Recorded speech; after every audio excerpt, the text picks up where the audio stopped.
Hi use welcome to Politicos mid day news express. నేను మీ రాణి నాయుడు. ఈ రోజు ఇప్పటి వరకు ఉన్న అప్డేట్స్ ఏంటో ఈ బులెటిన్లో చూద్దాం. తెలంగాణ ముఖ్యమంత్రి రేవంత్ రెడ్డిపై ఆంధ్రప్రదేశ్ మంత్రి సత్యకుమార్ యాదవ్ తీవ్రంగా స్పందించారు. ప్రధానమంత్రి నరేంద్ర మోదీని రేవంత్ రెడ్డి గాడ్ సెట్ తో పోలుస్తూ చేసిన వ్యాఖ్యలను ఆయన ఖండించారు. రేవంత్ రెడ్డి తన ఎన్నికల హామీలను నెరవేర్చలేని అసమర్థ ముఖ్యమంత్రి అని విమర్శించారు. పిఠాపురం మాజీ ఎమ్మెల్యే ఎస్వీఎస్ఎన్ వర్మ మరోసారి ఆసక్తికర వ్యాఖ్యలు చేశారు. నారా లోకేష్ ను డిప్యూటీ సీఎం చేయాలని ఇటీవల వ్యాఖ్యానించి కలకలం రేపిన వర్మ తాజాగా లోకేష్ కు టీడీపీ పగ్గాలు అప్పగించాలని అన్నారు. భాగ్యనగరం జలమండలి కీలక నిర్ణయం తీసుకుంది. తాగునీటి సరఫరా నల్లాలకు మోటార్లు బిగిస్తే 5,000 జరిమానా విధిస్తామని హెచ్చరించింది.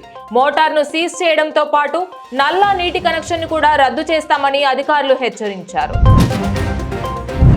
కేంద్ర ప్రభుత్వం పెట్రోల్ గ్యాస్ ధరల పెంపు నిర్ణయాన్ని తక్షణమే ఉపసంహరించుకోవాలని BRS working president KTR demand చేశారు.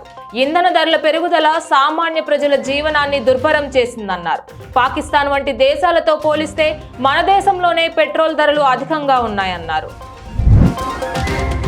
హై సెక్యూరిటీ నెంబర్ ప్లేట్ల విషయంలో తెలంగాణ ప్రభుత్వం కీలక నిర్ణయం తీసుకుంది. 2019 ఏప్రిల్ 1వ తేదీకి ముందు రిజిస్ట్రేషన్ అయిన వాహనాలన్నిటికీ హై సెక్యూరిటీ నెంబర్ ప్లేట్లు తప్పనిసరి చేస్తూ ఉత్తర్వులు జారీ చేసింది. సుప్రీంకోర్టు ఆదేశాలకు అనుగుణంగా స్పెషల్ సీఎస్ వికాస్ రాజ్ ఉత్తర్వులు జారీ చేశారు. హైదరాబాద్ స్థానిక సంస్థల ఎమ్మెల్సీ ఎన్నికల్లో దాఖలు చేసిన 4 నామినేషన్లకు గాను 2ని తిరస్కరించారు. బుధవారం నామినేషన్ల ఉపసంహరణకు గడువు ముగియడంతో 2 పార్టీలకు చెందిన అభ్యర్థులు బరిలో ఉంటున్నట్లు ప్రకటించారు.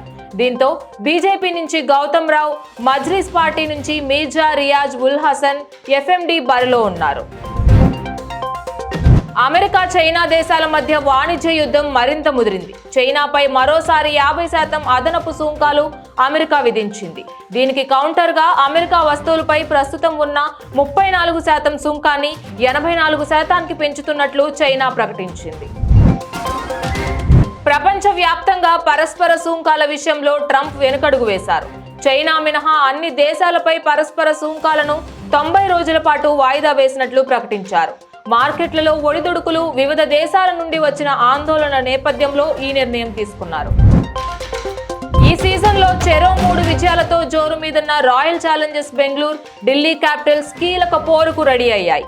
గురువారం జరిగే లీగ్ మ్యాచ్ లో గెలిచి టాప్ ప్లేస్ ను మరింత సుస్థిరం చేసుకోవాలని డీసీ భావిస్తుండగా నెంబర్ 1 లో నిలవాలని ఆర్సీబీ ప్లాన్ చేస్తుంది. ఆడిన 3 మ్యాచ్లలో నెగ్గిన ఢిల్లీ మంచి కాన్ఫిడెన్స్ తో ఉంది.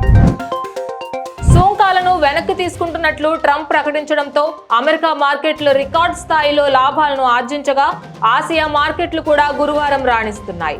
నేటి ట్రేడింగ్ లో జపాన్ నిక్కీ 8.2% మేర లాభంతో కొనసాగుతుంది.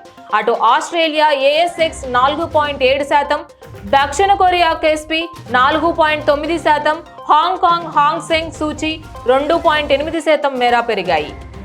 ఇవి బులెటిన్ అప్డేట్స్. ఇక మరిన్ని అప్డేట్స్ కోసం stay tune to Politicos media. Please subscribe to the channel and download the Politicos app from the links in the description.